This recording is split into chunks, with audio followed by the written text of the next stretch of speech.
ক্বালা ইয়া আবাতি ফাল মা তুমার সাতাজিদুনি ইনশাআল্লাহু মিনাস সাবিরিন। বাবা, আপনাকে আল্লাহ যে আদেশ করছেন সে আদেশ আপনি মানেন, আমাকে জবাই করে ফেলেন, আপনার টেনশন করবেন না। জবাই করার সময় আমি ছটফট করবো কিনা, রাজি হব কি হব না, সে চিন্তা আপনি করবেন না। যখন আপনি আমাকে জবাই করতে থাকবেন সেই কঠিন মুহূর্তে আপনি আমাকে ধৈর্যশীল পাবেন। সুবহানাল্লাহ।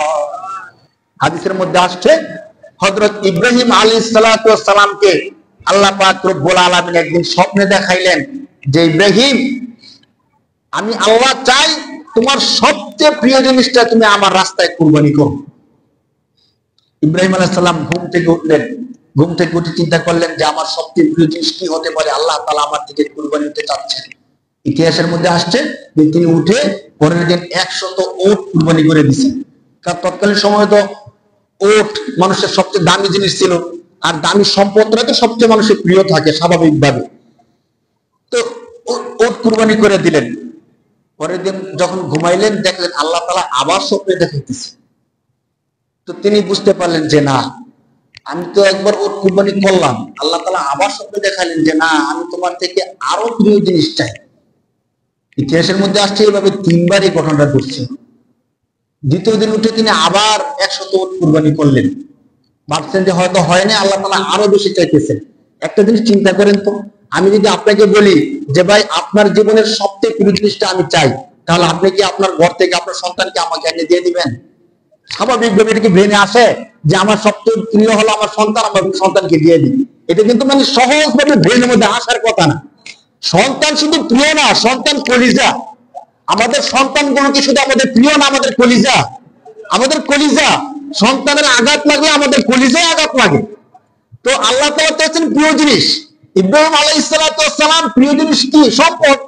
তো তিনি সম্পদ কুরবানি করলেন, হলো না। আর স্বাভাবিকভাবে না হওয়ারই কথা, ব্রেনের মধ্যে না আসারই কথা। কেউ বললো যে আমি আপনার প্রিয় জিনিস চাই আর আমার সবচেয়ে প্রিয় জিনিস আমার সন্তান, আমি আপনাকে দিয়ে দিব, এমনটা সাধারণত হয় না, ব্রেনের মধ্যে এমনটা আসে না। আল্লাহ তাআলা যখন ইব্রাহিম আলাইহিস সালামকে স্পষ্ট করলেন যে ইব্রাহিম, তোমার সবচেয়ে প্রিয় জিনিস তোমার সম্পদ না, বরং তুমি সারা জীবন আমার কাছে কান্নাকাটি করতে করতে করতে করতে, ইতিহাসের মধ্যে আসছে, রিওয়ায়াতের মধ্যে কম বেশি হতে পারে, 120 বছর বয়সে তুমি যে সন্তান লাভ করছো, ওই সন্তান হলো তোমার কাছে সবচেয়ে প্রিয় জিনিস। সুবহানাল্লাহ। আমি আল্লাহ স্বয়ং তোমার সবচেয়ে প্রিয় সন্তানকে আমার রাস্তায় কুরবানি করতে চাচ্ছি। আমি চাই তুমি ইব্রাহিম তোমার জীবনের সবচেয়ে প্রিয় যে সন্তান, এই সন্তানকে আমার রাস্তায় কুরবানি করো। ইব্রাহিম আলাইহিস সালাম এতক্ষণ স্পষ্ট হলেন যে না, আমার সম্পদ সত্যিকার অর্থে ইব্রাহিম আলাইহিস সালামের কাছে সবচেয়ে প্রিয় ছিল কি? ইব্রাহিম আলাইহিস সালামের সন্তান। কেন প্রিয় হবে না? আপনাদেরকে বলছিলাম বিগত সপ্তাহে যে তিনি এই সন্তানকে মরুভূমির মধ্যে ছোট্ট যখন দুধ খায়, তখন মা এবং সন্তানকে মরুভূমির মধ্যে রেখে দিচ্ছে। তখনই তো একটা মানে বড় একটা মায়া ফিল করতেছিল যে আমার সন্তান ছোট থেকে আমার আদর স্নেহ থেকে বঞ্চিত। তেমন আদর স্নেহ করার মতো সুযোগ তাকে হয় নাই, শুধু মা ছিল তার পাশে, আমি তাকে অন্যভাবে দেখি নাই। বাকি অনেক কষ্ট শ্রম সাধনার পরে সন্তানকে পাইছি। এই জন্য সবচেয়ে প্রিয় ছিল ইসমাইল আলাইহিস সালাতু ওয়াস সালাম। আল্লাহ যখন আদেশ করলেন যে আমি তোমার এই সন্তানকে চাই, কোরআন শরীফের সূরা সাফফাতের মধ্যে আল্লাহ সংক্ষিপ্ত আকারে এই ঘটনাকে নিয়ে আসছেন। ইব্রাহিম আলাইহিস সালাম অনেক করে দোয়া করতেন যে আল্লাহ আপনি আমাকে একটা নেক সন্তান দেন। কোরআন শরীফে আল্লাহ বলেন রব্বি হাবলি মিনাস সালিহিন। সবসময় ইব্রাহিম আলাইহিস সালাম দোয়া করতেন যে আল্লাহ সালিহিন, সৎ নেক একটা সন্তান আমাকে আল্লাহ দেন। আল্লাহ তাআলা একটা নেক সন্তান দিলেন। নেক সন্তান দেওয়ার পরে আল্লাহ নিজে বলতেছেন ঘটনাটা, ফালাম্মা বালাগা মাআহুস সা'য়া ক্বালা ইয়া বুনাইয়া ইন্নী আরা ফিল মানামি আন্নী আযবাহুকা ফানজুর মাযা তারা। আল্লাহ বলেন দেখেন, সন্তান আমাদের কাছে সবচেয়ে প্রিয় যখন ছোট থাকে, তখন বড় হলে তখন সবসময় আমাদের কাছে প্রিয়। বাকি সন্তানের মুখ ফুটে যখন কথা বলতে পারে, যখন বাবা বাবা বলতে পারে, পাশে থাকতে পারে, আমাদের হাত ধরে হাঁটতে পারে, তখন কিন্তু সন্তান আরো বেশি প্রিয় হয়ে যায়। প্রিয় তো আগেও ছিল, মানে আরো বেশি মায়াবী হয়ে যায়। সন্তানের প্রতি মায়াটা অনেক গুণ বেশি বেড়ে যায়। যখন একদম ছোট্ট থাকে, বাবা বলতে পারে না, তখন শুধু মায়া থাকে, শুধু প্রিয় থাকে। আর যখন সন্তান বাবা বাবা বলতে পারে, হাত ধরে হাঁটতে পারে, তখন ওই প্রিয়র সাথে সাথে বড় একটা মায়াও আমাদের মধ্যে চলে আসে। আল্লাহ বলেন, ফালাম্মা বালাগা মাআহু সা'য়া, যখন ইব্রাহিম আলাইহিস সালামের সন্তানের বয়সটা এমন হলো যে বাবার সাথে হাঁটতে পারে, চলাফেরা করতে পারে, বাবা বাবা ডাকতে পারে, এমন একটা সময় হলো, তখন আল্লাহ তাআলা স্বপ্ন দেখাইছিলেন। স্বপ্ন দেখার পরে ইব্রাহিম আলাইহিস সালাম স্বয়ং তার সন্তানের কাছে চলে গেছে, কারো কাছে কোনো কিছু না বলে সন্তানের কাছে চলে গেছে। ক্বালা ইয়া বুনাইয়া ইন্নী আরা ফিল মানাম। এই বিষয়টাতে কতটা গভীর, কতটা হৃদয় বিদারক, যে জীবনের সবচেয়ে প্রিয় একটা সন্তানকে কাছে ডেকে এনে বলতেছে যে বাবা, আমি স্বপ্ন দেখছি, আল্লাহ আমাকে আদেশ করছে তোমাকে জবাই করার জন্য, তুমি এই ব্যাপারে কি বলবে? আমাদের বিষয়টা একটু ভাবেন।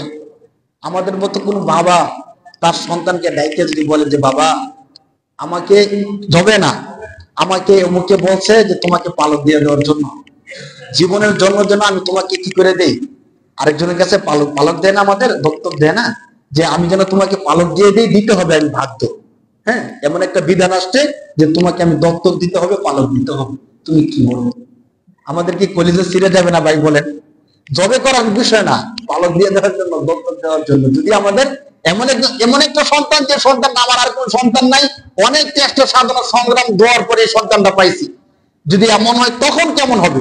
4-5টা সন্তান থাকার পরে একটা সন্তান দিতে বললেই তো কলিজা ছিঁড়ে যায়। ইব্রাহিম আলাইহিস সালাম একটা প্রিয় সন্তানকে সামনে বসে বলতেছে, বাবা, আমি স্বপ্নে দেখছি আল্লাহ আমাকে আদেশ করছে আমি যেন তোমাকে জবাই করি। ইন্নী আরা ফিল মানামি, আমি নিশ্চয় স্বপ্নে দেখছি, আন্নী আযবাহুকা, আমি তোমাকে জবাই করতেছি, আল্লাহর পক্ষ থেকে আদেশ। ফানজুর মাদা তারা, সন্তান তুমি একটু বুঝে শুনে বলো তোমার রায় কি? আমি তো আল্লাহর পক্ষ থেকে আদেশ পাইছি তোমাকে জবাই করার জন্য, এখন তুমি সন্তানের কি মত, তোমার মত আমি একটু শুনতে চাই। ছোট্ট শিশু, ছেলে বাবার মতোই হয়, বাবা যেমন হয় অনেক ক্ষেত্রে ছেলেও কি তেমনই হয়, বাবার রক্ত সন্তানের গায়ে প্রবাহিত হয়। সাহসী বাবা যারা আছে তাদের সন্তান স্বাভাবিকভাবে সাহসী হয়। সৈনিকের ছেলে সাধারণত সৈনিক হওয়ারই চেষ্টা করে। বাবা যখন বলল, ইন্নী আরা ফিল মানামি আন্নী আযবাহুকা ফানজুর মাযা তারা, হে আমার প্রিয় সন্তান, আমি আল্লাহর পক্ষ থেকে আদিষ্টিত হয়েছি, স্বপ্নে যোগে দেখেছি আমি বাবা তোমাকে জবে করতেছি। ফানজুর মাযা তারা, এবার তুমি তোমার অভিমত পেশ করো। সন্তান বলতেছে, বাবা, ক্বালা ইয়া আবাতি ফাআল মা তুমার। সুবহানাল্লাহ, সূরা বলেন সুবহানাল্লাহ। বাবা যখন কলিজা ছিঁড়ে দেওয়ার মতো একটা কথা সন্তানকে বললো যে আমি আদিষ্টিত হয়েছি তোমাকে জবে করার জন্য, এবার তুমি বলো কি করা যায়। এর আগে কোনো আলোচনা নাই, কিচ্ছু নাই। তখন সন্তানকে বলার দরকার ছিল আমায় কি জবে করতে হবে, বা পরে জবে করলে হয় না, বা আর কিছু করলে হয় না, বা আল্লাহর কাছে আবার বলে দেখেন আমাকে জবে করা ছাড়া অন্য কোনো প্রসেস আছে কিনা, এই কিনা ওই কিনা, কিচ্ছু বলবো না। বাবাকে ডাইকে বলতেছে, ক্বালা ইয়া আবাতি, আগে বলছিলাম আবুল অর্থ পিতা, আর আবাতুন হে আমার প্রিয় পিতা। ক্বালা ইয়া আবাতি ফাআল মা তুমার, সন্তান কিন্তু জিজ্ঞেস করে নাই কেন জবে করবেন, আল্লাহ কেন আদেশ করছেন, বা জবে করলে কি হবে, এরপরে কি হবে, কিচ্ছু বলে নাই। কি বলতেছে সন্তান? ক্বালা, ইসমাঈল আলাইহিস সালাম তার বাবাকে ডেকে বলতেছেন, ইয়া আবাতি ফাআল মা তুমার, হে আমার প্রিয় বাবা, মহান রব আপনাকে যে আদেশ করছেন সে আদেশকে আপনি পালন করুন। সুবহানাল্লাহ। এখন বাবার প্রশ্ন হলো, বাবা তুমি তো ছোট্ট মানুষ, তোমার আবেগে কথা বলতেছো কিনা, তোমার তো বিবেক কম, আবেগে তুমি বলতেছো কিনা? যদি এমন হয় যে আল্লাহর আদেশ মানবা ঠিক, জবে করার সময় যদি তুমি রাজি না হও, তখন ছুরি দাঁড় করলাম, একসাথে গেলাম, তখন যদি তুমি না চাও তখন তো অন্য বিষয় হয়ে যাবে না। প্রথম রাজি না হলে এক কথা, কিন্তু প্রথম রাজি হওয়ার পরে পরে যদি আবার না মানো তখন তো সমস্যা হয়ে যাবে। যখন আমি জবে করতে শুরু করে দিই, জবে করার যে একটা কষ্ট তুমি তো সেটা বুঝতেছো না। যখন আমি জবে করতে থাকবো তখন তোমার অবস্থাটা কি হবে, তখন কি তুমি মানতে পারবা? তখন তোমার অবস্থাটা কি হবে? বাবা মনে মনে এমন একটা ভাবছিলেন, সন্তান ওই ভাবনাকে কি চমৎকার করে দূর করে দিচ্ছেন দেখেন। قال يا أبت افعل ما تؤمر ستجدني إن شاء الله من الصابرين। বাবা আপনাকে আল্লাহ যে আদেশ করছেন সে আদেশ আপনি মানেন, আমাকে জবাই করে ফেলেন, আপনার টেনশন করবেন না। জবাই করার সময় আমি ছটফট করবো কিনা, রাজি হব কি হব না সে চিন্তা আপনি করবেন না। যখন আপনি আমাকে জবাই করতে থাকবেন সেই কঠিন মুহূর্তে আপনি আমাকে ধৈর্যশীল পাবেন। সুবহানাল্লাহ। সাতাজিদুনি, অচিরেই অবশ্যই আপনি আমাকে পাবেন, ইনশাআল্লাহ, আল্লাহ চাহে তো, মিনাস সাবিরিন। আল্লাহর কথা বলে আবার বলতেছে যে আল্লাহ চাহে তো অবশ্যই আপনি আমাকে ধৈর্যশীলদের অন্তর্ভুক্ত পাবেন। সুবহানাল্লাহ। সাতাজিদুনি ইনশাআল্লাহু মিনাস সাবিরিন। আর তো কোনো প্রশ্ন থাকে না। ইব্রাহিম আলাইহিস সালাম নিজের সন্তান থেকে অনুমতি নিয়ে নিছেন, জবে করার সময় কোনো সমস্যা হবে না সে কথাও নিয়ে নিছেন। এবার তরবারি নিয়ে ইব্রাহিম আলাইহিস সালাম পিতা এবং সন্তান দুজনেই আল্লাহর রাহে কুরবানি দেওয়া এবং কুরবানি করার জন্য প্রস্তুত। আমাদের মতো কি গরু কুরবানি করা ভাই? বলেন, গরু কুরবানি করা নাকি সন্তান কুরবানি করা? এখন আমরা বুঝতেছি যে সন্তান কুরবানি হবে না, আল্লাহ এই পরীক্ষার মাধ্যমে একটা পশু কুরবানি করবেন। কিন্তু তখন কি তারা জানতো? কিচ্ছু জানতো না। ইসমাইল যে রাজি হয়ে গেছে তিনি কি জানতো যে না কুরবানি আমি রাজি হই, আমাকে কুরবানি করা হবে না, সর্বশেষ একটা পশু কুরবানি হবে? ইসমাইল আলাইহিস সালাম কি জানতো ভাই? বিষয়টা কেমন কঠিন একটা পরিস্থিতি চলতেছে আজকের দিনে। আমরা যারা শুধু একটা পশু কুরবানি করার ক্ষেত্রে অনেক ভাবি যে আমি পশু কুরবানি করব, টাকা পাবো কই, কি করব কই, কোথা থেকে টাকা আসবে, হ্যাঁ, এরপর কুরবানি করার সময় আবার টাকাটা হালাল কি হালাল না এগুলো ভাবি না, চিন্তা ভাবনা করি না। একটা কুরবানি করলেই হবে, কোন রকম একটা কুরবানি করে দিলেই হবে, আমাদের বিষয়টা আর ওই বিষয়টা চিন্তা করি। আমরা ছোট্ট একটা পশু কুরবানি করব, কোনো গুরুত্ব দেই না। আর বাবা এবং সন্তান প্রস্তুত একে অপরকে জবাই করার জন্য। আল্লাহ বলতেছেন ফালাম্মা আসলামা ওয়া তাল্লাহু লিল জাবিন। আসলামা, আত্মসমর্পণ করা, মেনে নেওয়া, প্রস্তুত হয়ে যাওয়া। যখন পিতা এবং পুত্র আমি আল্লাহর আদেশ মানার জন্য প্রস্তুত হয়ে গেল, শুধু প্রস্তুত নয় বরং তার সন্তানকে উপর করে শোয়ায় দিল। উপর করে শোয়াইতে হলো কেন? আমরা তো জবাই করার সময় গলা দিয়ে জবাই করি না, তাহলে এইভাবে শুইবে, গলা যেন কাটা যায়। কিন্তু না, ইব্রাহিম আলাইহিস সালাম ইসমাইল আলাইহিস সালামকে জবাই করার সময় উপর করে শোয়ালেন। তার যে ঘাড় আছে, গর্দানটা ছিল উপরের দিকে। ইবনে কাসিরের মধ্যে, তাফসীর ইবনে কাসিরের মধ্যে আল্লামা ইবনে কাসির রাহিমাহুল্লাহু তাআলা অনেক কিছু বিষয় এখানে নিয়ে আসছেন, অনেক কথোপকথন, বিশাল লম্বা ইতিহাস। আমরা শুধু কোরআন থেকে যা আছে তাই আপনাদের সামনে উপস্থাপন করতেছি। ইবনে কাসির রাহমাতুল্লাহ আলাইহি এখানে একটা বিষয় আনছেন যে যখন এতক্ষণ তো শুধু ছিল কথার মধ্যে সীমাবদ্ধ, এখন যখন কাজে পরিণত করা হবে, বাবা তার সন্তানকে জবে করে ফেলবে, তখন তো বিষয়টা কঠিন হয়ে গেল। তখন ইবনে কাসির রাহমাতুল্লাহ আলাইহি বলেন, ছেলে বলতেছেন যে বাবা আপনি আমাকে টাইট করে বেঁধে নেন, আমার হাত পা বেঁধে নেন, যাতে করে জবে করার যন্ত্রণার সময় আমি ছটফট করব আর আপনার গায়ে রক্তের ছিটা পড়বে, আমার শরীর লাগবে, এমন যেন না হয় বাবা। আর আপনি তো আমাকে অনেক আদর স্নেহ করেন, আমি জানি, যেন এমন না হয় যে আমাকে জবে করতে যাবেন আর আমার চেহারার দিকে তাকায় মায়া লেগে যাবে, আর তখন আল্লাহর বিধান আপনার মানতে কষ্ট হবে, এমনও যেন না হয় আমাকে বাবা উপর করে শোয়ায় দেবে। কেমন সন্তান, কেমন বাবা দেখি, আর পরিস্থিতির কেমন কঠিন মুহূর্ত চলতেছিল। ইব্রাহিম আলাইহিস সালাম দেখলেন যুক্তি সঠিক, তিনি নিজের চোখ বেঁধে নিলেন, সন্তানকে বেঁধে উপর করে শোয়াই দিলেন, যাতে করে সন্তানের দিকে তার নজরই না পড়ে।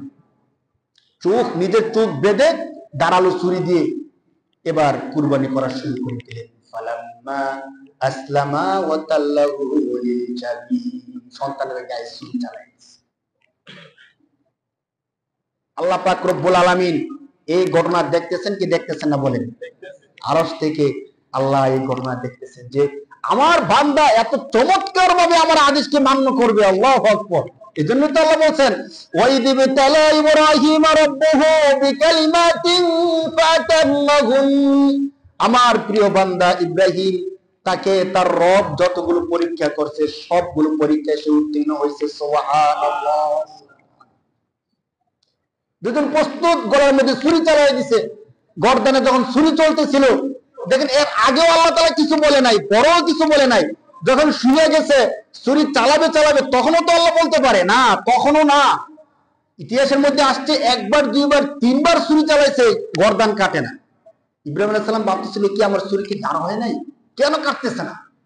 যখন ছুরি বারবার চালাইছে তখন কোরআন শরীফ আল্লাহ বলেন ফালাম্মা আসলামা ওয়া তাল্লাহু লিজাবিন ওয়া নাদাইনাহু আইয়া ইব্রাহিম। যখন ছুরি কয়েকবার চালাইছে তখন মহান রব ডাক দিছে, হে ইব্রাহিম তুমি কি করতেছো? কদ সাদ্দাকাতার রুইয়া, আমি আল্লাহ তোমাকে পরীক্ষা করার উদ্দেশ্য ছিল, তোমার সন্তান জবে করার উদ্দেশ্য ছিল না। আর কদ সাদ্দাকাতার রুইয়া, তুমি ইব্রাহিম আমার পরীক্ষার মধ্যে পাস করেছো। সুবহানাল্লাহ, সুবহানাল্লাহ।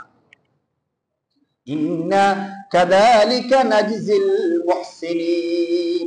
এরপর আল্লাহ বলেন ওয়াফাদাইনাহু বিযিবহিন আযীম, আমি আল্লাহ জান্নাত থেকে বড় একটা দুম্বা সেখানে পাঠায় দিলাম। পাঠাইছে কে? আল্লাহ। যখন ইব্রাহিমকে আল্লাহ সরাই দিলেন আর দুম্বাকে নিচে শোয়াই দিলেন, জবে করতেছিল ইব্রাহিম আলাইহিস সালাম, যখন রক্ত তার হাতের মধ্যে এসে লাগছে তখন তিনি খুশি হয়েছেন যে হ্যাঁ, এতক্ষণে আমি আল্লাহর বিধান কি করতে পারছি, পুরোপুরি মানতে পারছি। তখনও তিনি জানতেছিলেন না যে আমার সন্তান কুরবানি হয়নি। সুবহানাল্লাহ। সন্তানকে কুরবানি করতে পেরে, আল্লাহর বিধানকে মানতে পেরে তিনি খুশি। যখন চোখ খুললে তাকায় দেখে পাশে ইসমাইল দাঁড়ায় আছে আর সেখানে একটা পশু কুরবানি হয়ে আছে। সুবহানাল্লাহ। এর হলো মহান কুরবানি।